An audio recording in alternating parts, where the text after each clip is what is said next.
Hola, ¿cómo están? Yo soy Marcelo Mesa, alias Doctor Chelo, y el día de hoy hablaremos de la actividad eléctrica del corazón. Como parte de la agenda de temas que veremos el día de hoy, tenemos el sistema de conducción eléctrica del corazón, qué canales iónicos participan en el potencial de acción cardíaco, cuáles son los potenciales típicos de un cardiocito ventricular versus un cardiocito del nodo sinusal, qué cosas son los periodos refractarios y los efectos autonómicos en el corazón. Comencemos recordando un poco del sistema de conducción. Hay que recordar que el nodo sinusal es el principal marcapasos del corazón y es el que va a determinar el inicio de este potencial de acción que ya veremos después en qué consiste. Así que este nodo sinusal o sino auricular o nodo de Katy-Flack es el que mantiene la frecuencia cardíaca entre 60 a 100 latidos por minuto. Recordemos que desde el punto de vista histológico este está localizado en una posición subepicárdica. Asimismo, su localización anatómica, recuerden que es en el extremo superior de la cresta terminal, a nivel de la aurícula derecha, específicamente a nivel de la unión de la aurícula derecha con la vena cava superior. Luego vemos que este nodo sinusal da origen a las vías internodulares o tractos internodales y también va a dar origen a esta rama acá que estamos viendo que se dirige hacia la aurícula izquierda, que se denomina haz de Bachmann. ¿De acuerdo? Luego vemos que la siguiente estructura es el nodo aurículo-ventricular, o también denominado nodo de Ashov-Tawara, que es el encargado de generar un retraso que permite el adecuado llenado ventricular. ¿Cómo así va a haber un retraso a este nivel? Sencillo, porque en el nodo aurículo-ventricular está la menor cantidad de uniones gap o gap junctions que habíamos revisado en la parte de microestructura. ¿De acuerdo? Adicionalmente, recordemos que podemos localizar anatómicamente el nodo aurículo-ventricular utilizando el triángulo de Koch. Recordemos que los puntos que se toman como referencias para formar el triángulo de Koch son el tendón de Todaro, la valva septal de la válvula tricúspide y la válvula del seno coronario. Muy bien, después se va a continuar todo con el haz de His. El haz de His se divide en una rama derecha y una rama izquierda, y finalmente se va a continuar con las fibras de Purkinje, que se van a encargar de despolarizar lo que viene a ser lo que vemos aquí, que son los ventrículos. A nivel de las fibras de Purkinje, la transmisión del impulso es la más rápida y estas están localizadas en posición subendocárdica. Una serie de detalles adicionales a tomar en cuenta es que el haz de His o fascículo auriculoventricular sigue por el borde inferior de la parte membranosa del tabique interventricular antes de dividirse en sus ramas derecha e izquierda. Su rama derecha va a continuar por el lado derecho del tabique interventricular hasta el vértice del ventrículo derecho. Desde el tabique va a entrar a la trabécula septomarginal, que recuerden que se le denomina a veces banda moderadora, para alcanzar la base del músculo papilar anterior, y luego continúa con las fibras de Purkinje. Luego la rama izquierda pasa al lado izquierdo del tabique muscular interventricular y desciende hasta el vértice del ventrículo izquierdo, y luego va a continuar con las fibras de Purkinje respectivas. Entonces vean que la rama derecha es la que va a pasar por esta estructura que se denomina trabécula septomarginal o banda moderadora. La rama izquierda no. Ahora, veamos que el nodo sinusal, como había mencionado, es el encargado de mantener en una persona totalmente sana la frecuencia cardíaca entre 60 a 100 latidos por minuto. Pero, ¿qué ocurre si es que a nivel del nodo sinusal hay alguna alteración y este no funciona adecuadamente? Pues el siguiente en encargarse de la frecuencia cardíaca sería el nodo aurículo-ventricular, y este mantendría la frecuencia cardíaca entre 40 a 60 latidos por minuto. Luego tenemos si es que el nodo aurículo-ventricular falla o no está funcionando apropiadamente, el haz de His se hará cargo manteniendo la frecuencia cardíaca en 40 latidos por minuto. Y si es que estas tres estructuras no funcionan, la siguiente en encargarse será las fibras de Purkinje, que van a mantener la frecuencia cardíaca entre 15 a 20 latidos por minuto. Ahora, ¿de qué depende que en una persona sana el nodo sinusal sea el encargado de mantener la frecuencia cardíaca? Pues el marcapasos con el ritmo de despolarización de la fase 4 más rápido es el que controla la frecuencia cardíaca. Por ende, deducimos que el nodo sinusal tiene su ritmo de despolarización de la fase 4 más rápido que las demás estructuras.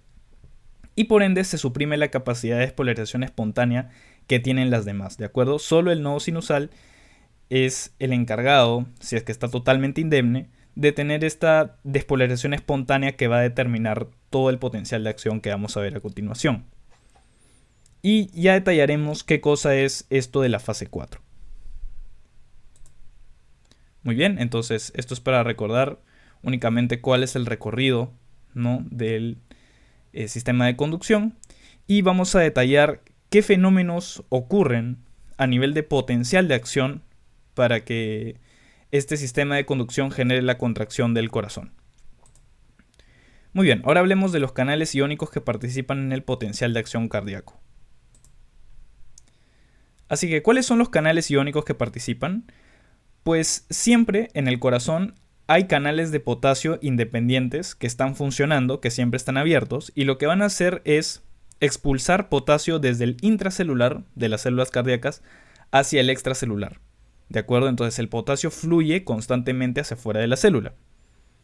¿Ok? Y recuerden, estos canales siempre están abiertos. Luego tenemos canales de sodio voltaje dependientes, que la despolarización genera su apertura y por ende el inicio del potencial de acción, que más o menos lo vamos a ver cuando veamos la parte de la fase 0, donde ya se recibe el potencial de acción como tal y por ende se da este fenómeno de despolarización. Vamos a ver que son muy relevantes para esto de la fase 0. Luego tenemos los canales de calcio voltaje dependientes, o también denominados canales de calcio L. Estos se abren más lentamente que los de sodio, por eso es que se denominan canales de calcio L.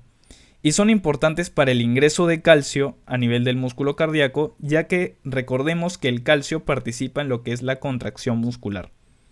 ¿Ok? Sobre todo el calcio es muy relevante para esta fase 2 o fase de meseta, que ya vamos a detallar en qué consiste. Y luego tenemos canales de potasio voltaje dependientes que van a participar durante la repolarización temprana, es decir, durante esta pequeña fase 1 y durante la fase de repolarización, que es esta fase 3. Entonces, lo que estamos viendo en este gráfico es el potencial de acción del miocardio ventricular. Vean que hay una fase 0, una fase 1, una fase 2, una fase 3 y una fase 4. Es decir, en total son 5 fases y vamos a detallar cómo son cada una, sus características, considerando que ya sabemos más o menos cómo participan estos canales. ¿Ok? Muy bien, entonces veamos los potenciales típicos de un cardiocito ventricular versus un cardiocito del nodo sinusal. Empecemos con el miocardio ventricular. Entonces veamos que primero tenemos el potencial de reposo en menos 85. ¿Por qué está tan negativo?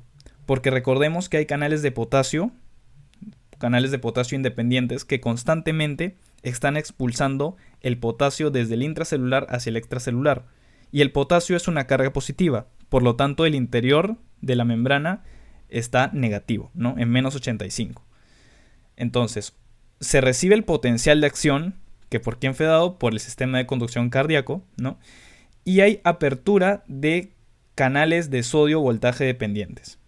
¿Ok? Se abren los canales de sodio voltaje dependientes, hay un marcado ingreso de sodio desde el extracelular hacia el intracelular. ¿De acuerdo? Entonces la carga se va haciendo cada vez más positiva. Más o menos a nivel de menos 40 se van a abrir los canales de calcio lentos, voltaje dependientes. Y el umbral es de menos 55 milivoltios a 70 milivoltios. Es decir, una vez se supera este potencial umbral, es que por ley del todo nada, sí o sí se va a generar el potencial de acción cardíaco que estamos viendo. Y se va a llevar el potencial hasta más 20. ¿Ok? Eso es la fase de despolarización, la fase 0. Luego tenemos la fase 1, que es la fase de repolarización inicial. ¿Qué va a ocurrir aquí? Para empezar, se van a cerrar los canales de sodio voltaje dependientes y se van a abrir canales de potasio voltaje dependientes. ¿De acuerdo? Por lo tanto, va a salir potasio del intracelular hacia el extracelular y se va a llevar el potencial de membrana a 0. ¿De acuerdo? Eso es la fase 1, repolarización inicial. Luego continúa la fase de meseta. Yo había dicho que en la fase de meseta es muy relevante que recordemos el calcio. ¿De acuerdo? El principal electrolito de la fase 2, de la fase de meseta, viene a ser el calcio. Recordemos, ¿por qué? Porque este es el que va a permitir la contracción muscular. ¿Ok?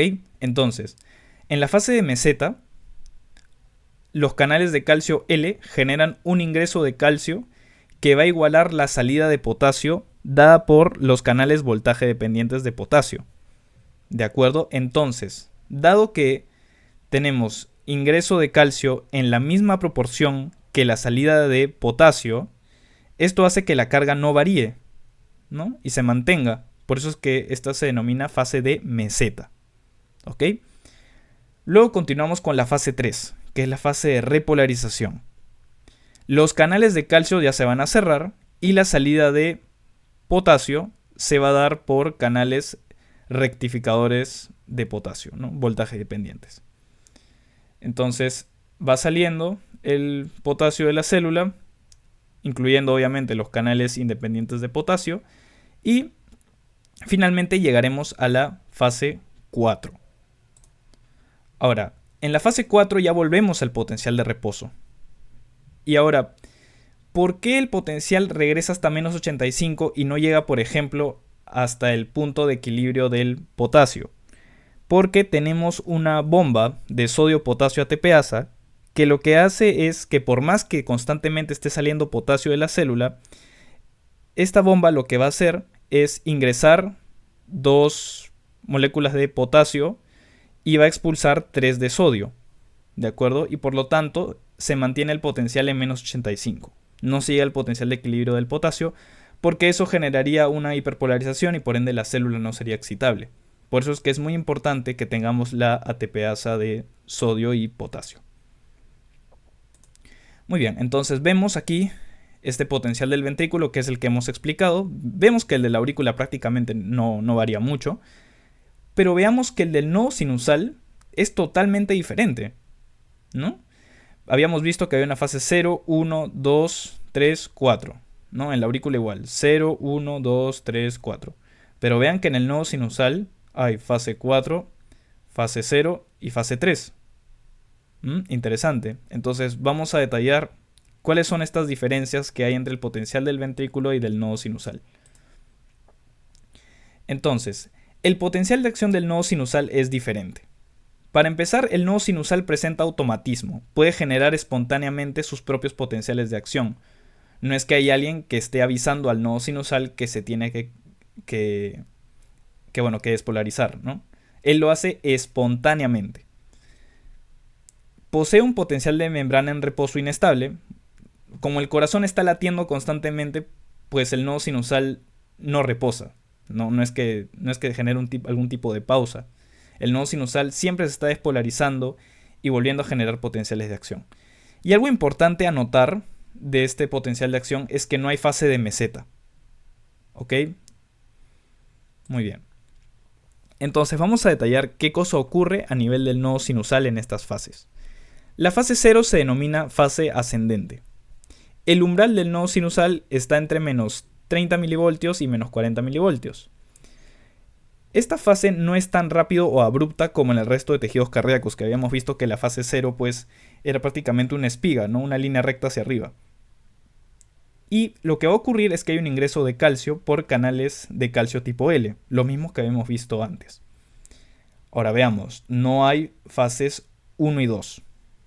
¿Ok? No hay fase de repolarización temprana ni fase de meseta.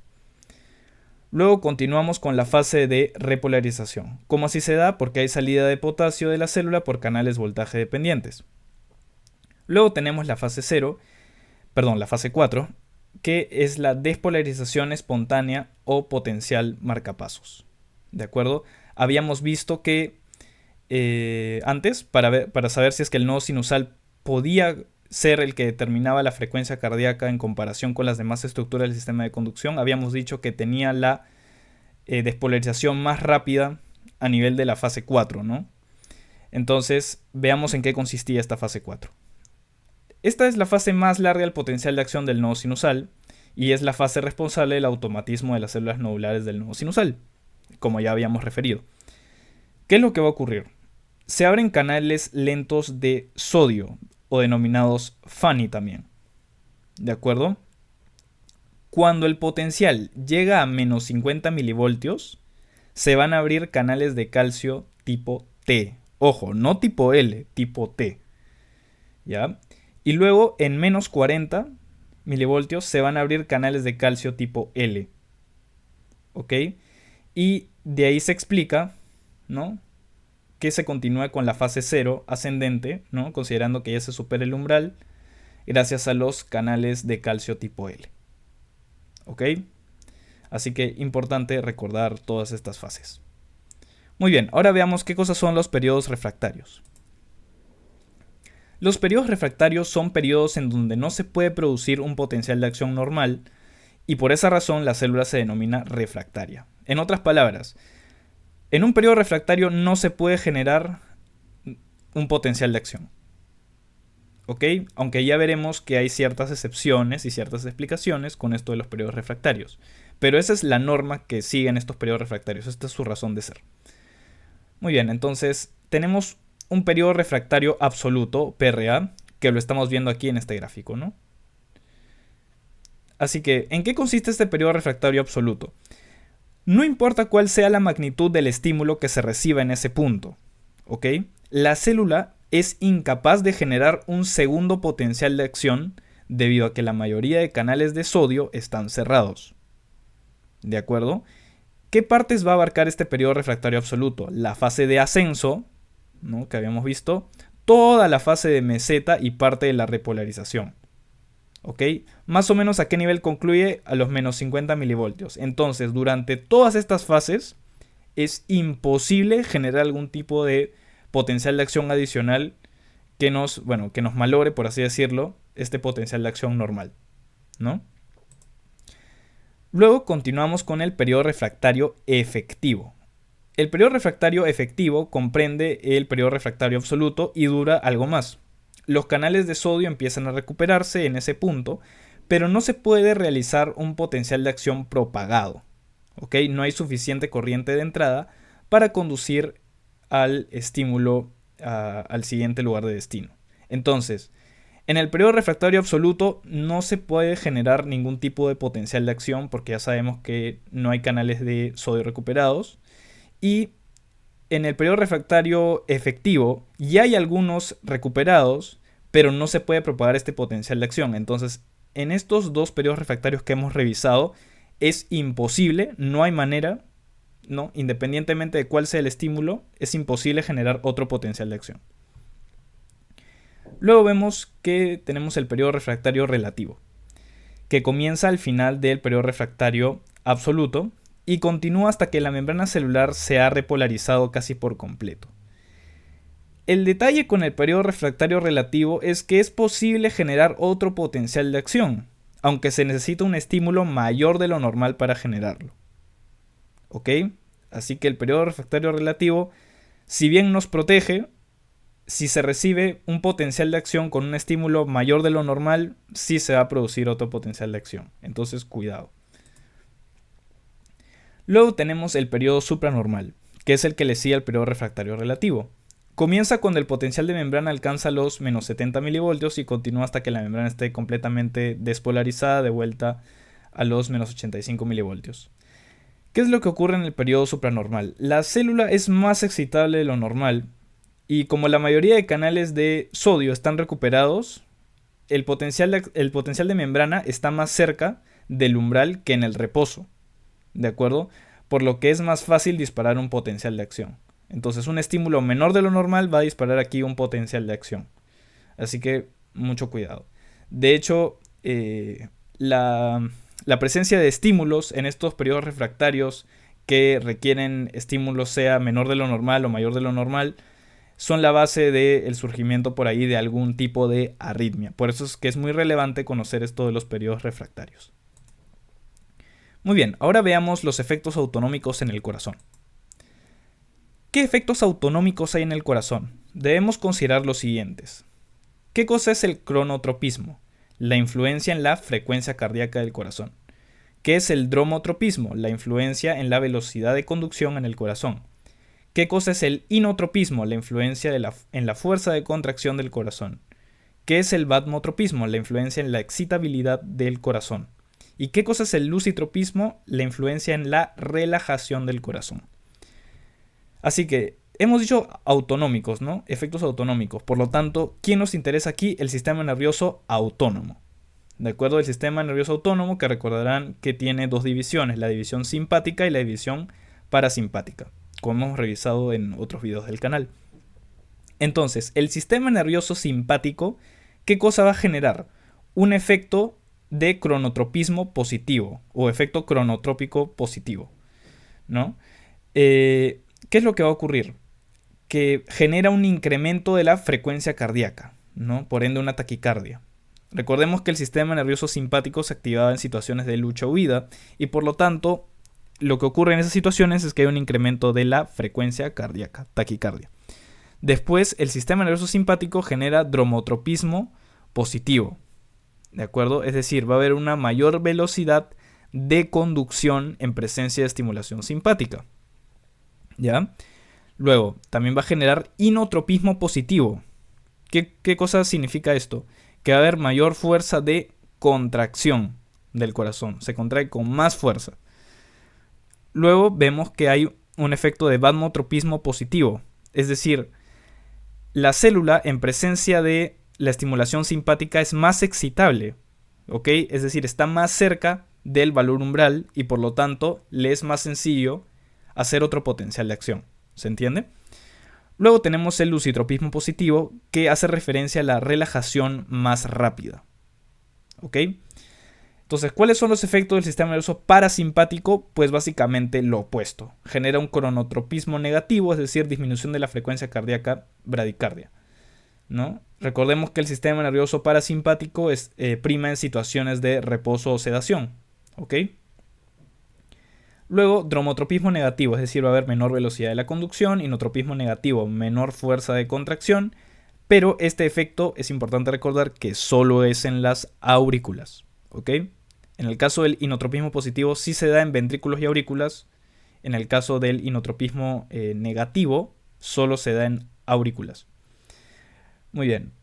Luego tenemos el vasmotropismo negativo, que significa menor excitabilidad. Está el potencial menos cerca al valor umbral, por lo tanto la célula es menos excitable. Y el lucitropismo negativo, es decir, la relajación va a ser más lenta. Vamos a explicar cómo se dan algunos de estos efectos. Ya en próximos videos vamos a completar el resto, porque tenemos que revisar temas relacionados a esto en próximos videos. Ok, entonces, el sistema nervioso simpático va a liberar catecolaminas, ¿no? Como por ejemplo adrenalina, noradrenalina, ¿no? Y esto va a estimular receptores beta 1 en el nodo sinusal, ¿no? Por lo tanto, esto va a activar, considerando que el receptor beta 1 es un receptor de tipo metabotrópico, es decir, está acoplado a proteína G de tipo S, va a activar a la anilato ciclasa y por ende va a producir AMP cíclico como segundo mensajero, lo cual va a activar la proteína quinasa A, y por una serie de proteínas dependientes de sinasas adicionales va a haber un incremento de las corrientes de sodio funny. ¿De acuerdo? Estas corrientes, recordemos que participaban en la fase 4 del potencial, ¿no es cierto? Entonces va a haber un acortamiento de la fase 4 del potencial de acción del nodo sinusal.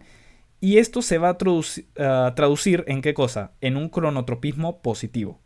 ¿De acuerdo? Va a haber un incremento de la frecuencia cardíaca. Y adicionalmente, como el potencial va a estar más cerca al valor umbral y la célula es más excitable, llega a este con mayor frecuencia. Por lo tanto, se termina de explicar por qué se da este efecto de vasmotropismo positivo y cronotropismo positivo. Muy bien. Luego vemos que hay un incremento de la corriente de calcio en la fase 0 del potencial, ¿de acuerdo? Por efecto de la estimulación simpática. Y por ende esto se va a traducir en el dromotropismo positivo. Muy bien. Ahora, en el caso del sistema nervioso parasimpático, ¿cuál es el neurotransmisor que predomina aquí? La acetilcolina. La acetilcolina se va a unir a sus receptores muscarínicos 2 en el nodo sinusal. Recordemos que los receptores muscarínicos 2 están acoplados, son metabotrópicos también, están acoplados a proteína G, específicamente de proteína G tipo I, ¿no? Por ende, esta inhibe la anilato ciclasa y por ende disminuye el AMP cíclico, no se va a activar esta proteína quinasa A y por ende disminuyen las corrientes de sodio funny y por ende se va a alargar la fase 4 del potencial de acción del nodo sinusal. Y eso se va a traducir en un cronotropismo negativo, disminución de la frecuencia cardíaca, y como el potencial está menos cerca al valor umbral, la célula es menos excitable y llega a este con menor frecuencia. Por ende, así se termina de explicar por qué hay un batmotropismo negativo y un cronotropismo negativo. Disminución de la frecuencia cardíaca, disminución de la excitabilidad. Adicionalmente vemos que hay una disminución de la corriente de calcio en la fase 0 del potencial, lo cual se explica el dromotropismo negativo. Ok, entonces lo que vemos en este gráfico de acá de la izquierda es básicamente el efecto de la estimulación simpática y parasimpática, ¿no? Vemos que en una persona que está en reposo, ¿no? Acá vemos el potencial. ¿Qué es lo que ocurre con la estimulación simpática? La fase 4 se acorta, ¿no? La célula, recuerden, se hace más excitable y por ende también se incrementa la frecuencia cardíaca, ¿no? Mientras tanto que en la estimulación parasimpática la fase 4 se alarga, ¿no? Y bueno, hay una bradicardia, menor excitabilidad, en fin.